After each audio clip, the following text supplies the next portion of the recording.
এই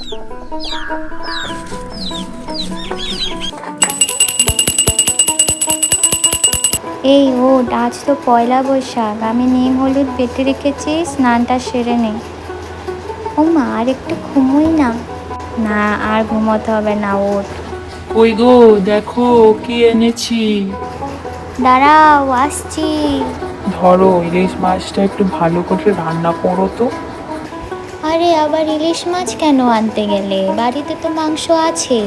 আজকে তো পয়লা বৈশাখ, একদিনই তো খাবো, বানাও না।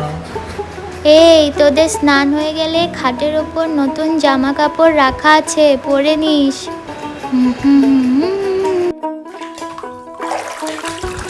ও মা, দেখো তো আমাদেরকে কেমন লাগছে।